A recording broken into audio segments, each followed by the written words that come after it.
যেরকম আপনারা আমাকে দেখছেন অ্যাজ এ সেলিব্রিটি তাহসান, আপনারা এত মানুষ এসছে, এই যে 100 ক্যামেরা, এটা কিন্তু সেলিব্রিটি তাহসানের জন্য এসছে। আর্টিস্ট তাহসানের জন্য কয়জন এসছে? কি আসলে এটা আমি বিশ্বাস করবো তখনই যখন আপনাদের নিউজের শিরোনাম এই গান নিয়ে হবে এবং আমার পার্সোনাল লাইফে এখন কি ঘটছে তাই না। আমি যেটা বলতে চাচ্ছিলাম, আর্টিস্ট সেলফও আছে, সেলিব্রিটি সেলফও আছে। আমাদের আমি যখন গান শুরু করি, অনেক মানুষ আমার গান শুনে, কিন্তু আসলে দেখি যে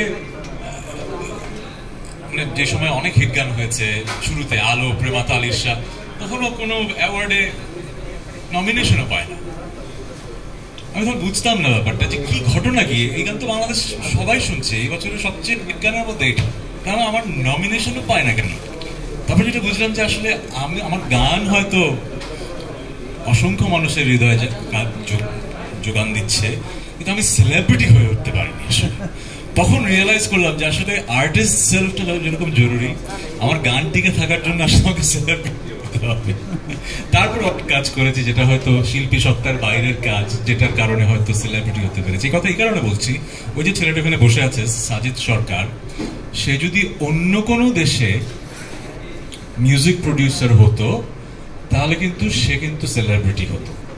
আমি ওকে কোনোভাবেই খর্ব করছি না ওর জায়গাটা, কিন্তু বাংলাদেশে ও যত ভালো গান দিয়েছে এটা আসলে আনপ্যারালালড। কিন্তু গত 20 বছরে আমার হয়তো অসংখ্য হিট গান আছে, কিন্তু সুরকার হিসেবে এই ছেলেটা যা দিয়েছে, শুধু আমার সাথে না, অনেকের সাথে, সেই পরিমাণ কিন্তু আমরা তাকে সেলিব্রিটি রেসপেক্টটা দেই না। সো আমি আজকে আপনাদের অনুরোধ করব, এত ক্যামেরা এসছেন আমার জন্য আমি জানি এবং ওনার জন্য, কিন্তু এখন থেকে ওনাদেরকে একটু ফোকাস করতে হবে, ঠিক আছে? কারণ গান কিন্তু একা করা যায় না, একসময় করতাম কিন্তু এখন সবাই মিলে করি।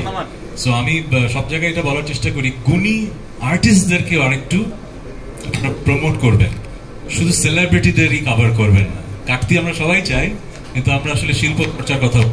আর চন্দন ভাইয়ের কথা কি বলবো, he is a brilliant maker.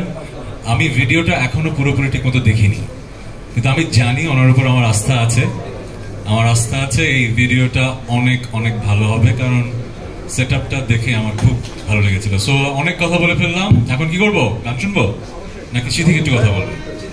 ভাইয়া একটা শুনি, সাজিদ ভাইকে বলেন যে রোমান্টিক গান জানি একটা। সাজিদকে কি বলবো? রোমান্টিক গানটা আমার চাই এই মুহূর্তে। রোমান্টিক গান, আচ্ছা সাজিদ, নেক্সট টাইম আমরা রোমান্টিক গান করবো। হ্যাঁ, আনোয়ার ভাই বলেছেন নেক্সট টাইম রোমান্টিক গান, কিন্তু আসলে স্যাড গানের একটা ব্যাপার আছে। আচ্ছা হ্যাঁ, এখন আর স্যাড নাই, এই কথাটা সত্য না।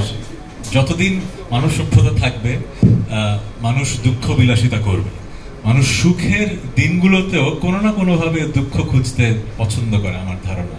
সো স্যাড গানও থাকবে, হ্যাপি গানও থাকবে। হ্যাপি গান তো দিয়েছি গত বছরের সবচেয়ে হিট গানটা হ্যাপি গান ছিল না? আচ্ছা ঠিক আছে, ঠিক আছে, এভাবে করি হবে।